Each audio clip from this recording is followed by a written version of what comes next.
श्लोक है कि अगर ब्राह्मण को सदैव संतुष्ट रहना चाहिए, यथा लाभ संतुष्ट जो रहे वही ब्राह्मण कहलाने योग्य। और राजा को कभी संतुष्ट नहीं होना चाहिए। राजा को सदैव जो है असंतुष्ट, मतलब अपनी सीमाओं का विस्तार करते रहना है। वो अगर थोड़ा सा राजपाट पा जाए संतुष्ट हो जाए, नहीं जो मेरे राज्य वही ठीक है, तो राजा को क्या है उसको नीति में विस्तार करते रहना चाहिए। ब्राह्मण को संतोषी होना चाहिए और राजा को विस्तारवादी होना चाहिए। और जो गणिका होती है, जो वैश्या होती है, अगर वो लज्जा करेगी तो नष्ट हो जाएगी उसका है। और अगर कुलांगना स्त्री है, अगर वो जो है लज्जाहीन हो जाएगी तो नष्ट हो जाएगी। तो धिया हिया च भावाज्ञा, जानकी ने क्या किया कि राम जी की भावाज्ञा, भावाज्ञा मतलब राम जी क्या सोचते हैं ये वो पहले जान जाती है। ये जो पत्नी का गुण है ये ही सबसे बड़ा गुण है। मेरे पति क्या खाएंगे, मेरे पति क्या चाहते हैं, ये क्या सोच रहे हैं, अगर इसका अनुभव करने की क्षमता आपके अंदर आ जाएगी तो आपका दाम्पत्य जीवन सुखी हो जाएगा। अब पति आए और उनको प्यास लगी, अगर उन्होंने मुंह से कह दिया ए रामू की अम्मा जरा एक गिलास पानी पिलाओ, तो कहने के बाद तो नौकर भी पानी पिला देता है। तो नौकर में और आप में अंतर क्या रहेगा? क्यों? अगर आपके घर में कहना पड़ गया पति को कि ये हमको चाहिए, ये बना के खिला दो, ये पानी प्यास लगी, तो फिर अब तो कहना के बाद भी कहते अरे जाके उठा के क्यों नहीं पी लेते हो? ऐसा होता कि नहीं होता है? तुमको नहीं पता मैं सुबह से कितना काम कर रहे हैं, अब तो आप आ गए हो, अपने को थका लगता है, हमको नहीं थकी लगती, एक गिलास पानी भी निकाल नहीं पी सकते हो। अगर आपने इतना कह दिया तो आपका घर में रहने का कोई अर्थ नहीं है। मांगने के बाद यदि पति को कोई चीज मांगनी पड़ गई तो भावाज्ञा नहीं भूल जाकर, वो तो नौकर चाकर भी करते हैं। तो धिया हिया च भावाज्ञा सीता भरतुर हरन मनः, सीता ने अपने पति को जो है वश में कर लिया था, वशी पत्नी को अपने उसमें कर लिया। राम जी ने क्या किया कि एक पत्नी व्रत धरा, राम जी में एक पत्नी व्रत थे, यानी कि उन्होंने दूसरी नारी को नहीं देखा कभी भी। ये रघुवंशी का सहज स्वभाव, ये रघुवंशी थे। राम जी ने भी एक पत्नी व्रत का पालन किया। कहते हैं कि जब तो जो औषधि सास को खानी थी वो बिटिया ने खाई, आप सुनो, और जो बिटिया को औषधि खानी थी वो सास ने खाई। मतलब दवाई का जो है अदला बदली हो गई जाकर के। अब क्या हुआ जाकर के राम जी, ये जो अदला बदली पत्नी ने जो खा लिया और पत्नी वाली सासू ने खा ली, अदला बदली हो गई, इसलिए सासू जी के जो पुत्र हुआ वह क्षत्रिय हुआ जाकर के, और वो क्षत्रिय होने पर भी ब्राह्मण हो गया और जिसका नाम विश्वामित्र रखा गया। विश्वस्य आशमंत मित्रा विश्वामित्रा, ऋचिक मुनि के जो पुत्र हुआ उसका नाम जमदग्नि हुआ जाकर के, वह जो है क्षत्रिय होकर के भी ब्राह्मण हो गया जाकर के। इस प्रकार से जमदग्नि के 4 पुत्र हुए, उसमें सबसे जो छोटे बेटे का है वो परशुराम हो गए जाकर के। परशुराम जी ने ऐसे थे, वो बड़ा पिता के भक्त थे।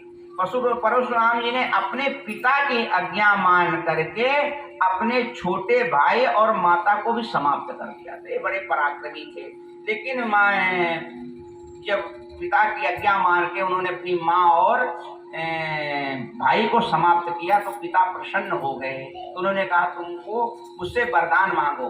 तो परशुराम जी ने कहा कि ऐसा है कि मेरी माँ और भाई को ये कतई सुध ना रहे कि मैंने उनकी हत्या की। पिता ने कहा तथास्तु, ऐसा ही होगा जाकर के। इस प्रकार से उन्होंने, और जमदग्नि के ऋषि के पास एक गाय थी, इसमें गाय का बड़ा कामधेनु का बड़ा सुंदर चरित्र आता है। तो राम जी क्या हुआ जाकर के, जमदग्नि अपने आश्रम में जो गाय रखते थे उसकी सेवा करते थे, उसी से वो 50-50 अतिथियों का स्वागत सत्कार कर देते थे। जमदग्नि गाय के प्रताप से सारी सेवा को कर देते थे। एक सहस्राबाहु नाम का राजा था, वह जो है जमदग्नि ने कहा कि उसको जो है सहस्राबाहु ने जमदग्नि को मार दिया। सहस्राबाहु क्षत्रिय था, उसने जमदग्नि, और उस समय जो परशुराम जी थे वो यात्रा करने गए थे। जब परशुराम यात्रा करके आए और उसको परशुराम को पता लगा कि सहस्राबाहु ने मेरे पिता को मार दिया है, तो इन्होंने प्रण कर लिया कि हम जो है जो क्षत्रिय को समूल नष्ट कर देंगे। और इन्होंने फिर बाद में क्या किया, कहा कि जमदग्नि ने संकल्प लेकर के संपूर्ण पृथ्वी को ही क्षत्रियों से रहित कर दिया जा करके। उन्होंने क्या किया कि एक दूसरे के उन्होंने वस्त्र बदल लिए, यानी कि वस्त्र पहन लिए। सहेलियां नहीं करती कि तुम हमारे वो कपड़े पहन लो, हम तुम्हारे कपड़े पहन लें, जा करके वस्त्र पहन लिए। देवयानी को उसको बड़ा बुरा लगा और शर्मिष्ठा ने क्या किया कि देवयानी को कुएं में धक्का मार के गिरा दिया। अब ये धक्का मार करके गिराया तो उसी समय ययाति नाम के जो महात्मा है, राजकुमार हैं, वो आए जंगल में, तो देखे कुएं में किसी की आवाज आ रही है। तो आवाज आई तो उन्होंने कुएं से चीख पुकार सुन करके देवयानी को निकाला और वहीं पर उन्होंने देवयानी से गंधर्व विवाह कर लिया। यानी कि जो है ये ब्राह्मण कन्या थी, इसके साथ विवाह कर दिया। और शर्मिष्ठा ने धक्का मार के 2 पुत्र हुए, यदु और तुतुश्रवा। दासी होने के नाते जो है उसके 3 पुत्र है, ध्रुव, अनु और कुरु। ये 3 यानी कि 5 बेटे हो गए जाकर के, ये सौतेले भाई मान लो। इस प्रकार से जो है ययाति के 5 बेटे हुए और 5 ये बेटे हुए। तो ये बात जो है शुक्राचार्य को जब पता लगी कि हमारे दामाद ने जो है, जो हमने अपनी सेवा के लिए दासी दिया था, उसके साथ भी शादी कर ली और उससे भी पैदा हुए, तो उनको बड़ा क्रोध हुआ शुक्राचार्य को, ये तो तुमने ठीक नहीं किया दामाद जी। तो उन्होंने कहा कि जाओ, तुमको मैं श्राप देता हूँ, तुम जवानी में ही बुढ़े हो जाओ और तुम्हारा जो पौरुष है वो समाप्त हो जाए। अब उन्होंने शुक्राचार्य ने श्राप तो दे दिया, वो तुरंत उनका पौरुष समाप्त हो गया। जब उनका पौरुष समाप्त हो गया तो याति ने कहा, महाराज आपने क्या श्राप दे दिया? इस श्राप से जो है मेरा क्या थोड़ा नुकसान है, आपकी बेटी का भी तो नुकसान हो जाएगा। तो उन्होंने, यार ये तो मैंने विचार ही नहीं किया कि तो मैंने अपने दामाद को श्राप दे दिया, अब इसका पौरुष समाप्त हो जाएगा तो इसका नुकसान मेरी बेटी को भी होगा जा करके। तो उन्होंने कहा ऐसा है कि कोई चिंता ना करो, अगर कोई तुम्हारी संतान अपना पौरुष तुमको प्रदान कर देगी तो तुम फिर जो है जवान हो जाओगे। अब बड़ी विचित्र कथा है। तो इन्होंने अपने जो 5 पुत्र हैं उनके सामने इन्होंने प्रस्ताव रखा कि ऐसा करो कि तुम अपनी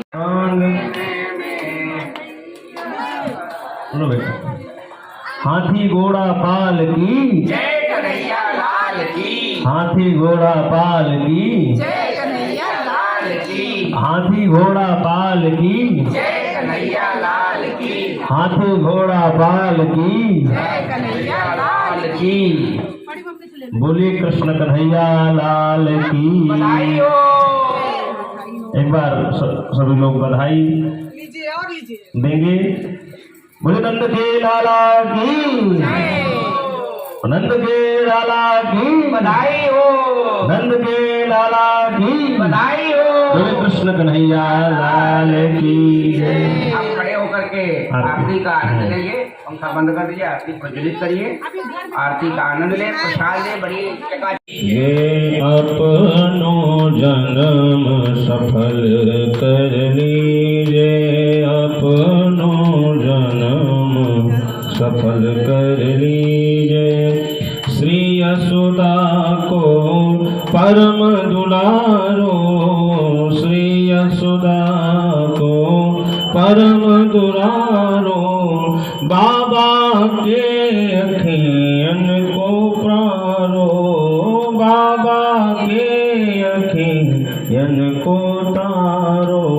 इन पर प्राण निछावर कीजे, आरत बाल कृष्ण की कीजे। अपनो जन्म सफल कर लीजे, आरती बाल कृष्ण की कीजे।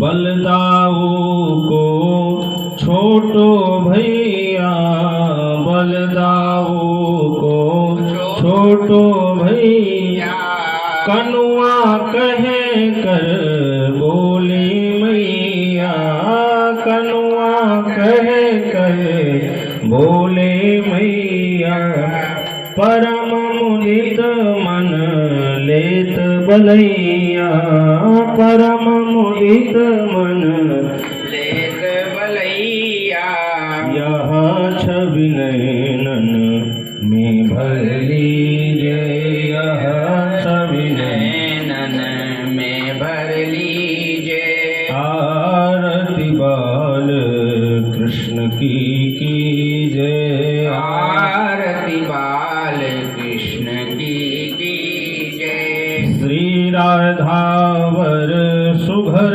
कन्हैया श्री राधा वर सुभग कन्हैया श्री राधावर सुघर कन्हैया श्री राधावर सुवर कन्हैया ब्रज जन को नवनीत खिवैया ब्रज जन को नवनीत भैया देखत ही मन लेत चुरैया देखत ही मन लेत चुरैया अपनो सर्वस इनको दीजे अपनो सर्वस इनको दीजे आरती बाल कृष्ण की कर्पूर गौरम करुणावतारम संसार सारम भुजगेंद्र हारम सदा वसंतं हृदयारविन्दे भवं भवानि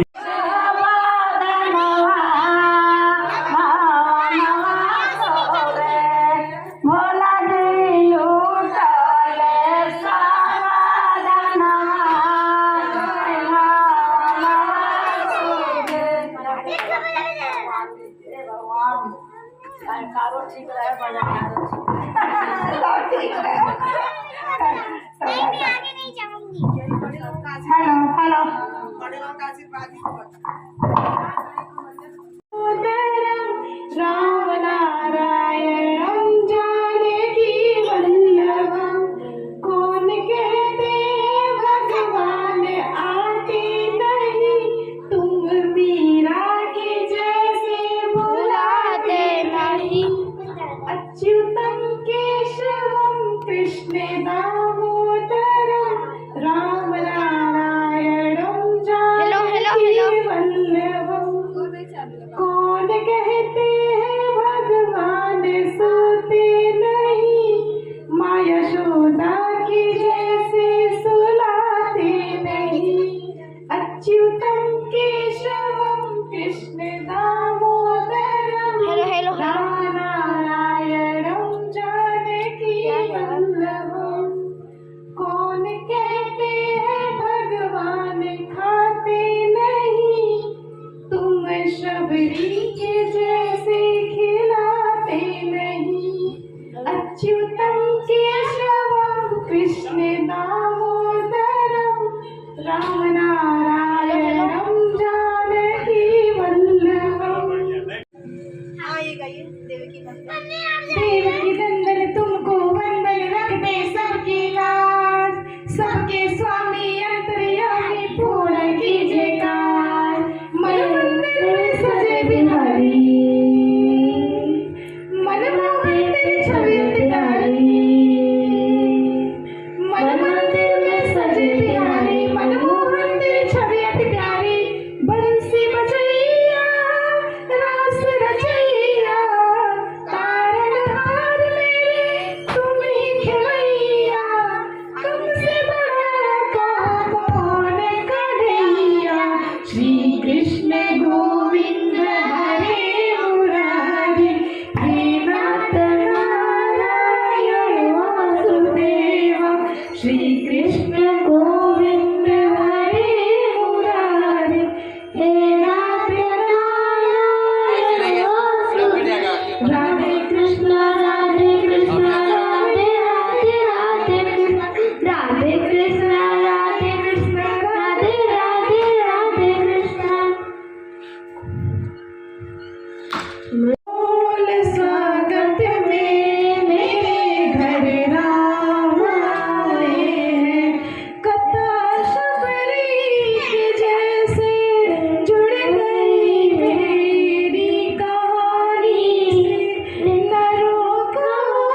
मंगल भवन मंगल हारी चरण सखी धन हो रागो तुम ही रामायण हो रागो शंकर राम हरि मंगल भवन मंगल हारी चरण की धूल ले लूं मैं मेरे भगवान आए बजाओ ढोल स्वागत में मेरे घर राम आए हैं महावीर तुम हो अपने भक्तों की जगाते तकदीर तुम हो अपने भक्तों की जगाते तकदीर तुम हो हर दुखिया का हाथ तुम लेते हो हर दुखिया का हाथ तुम लेते हो मेरी राम जी से कहते ना जय सिया राम अपने राम जी से कहते ना जय सिया राम मैं राम संग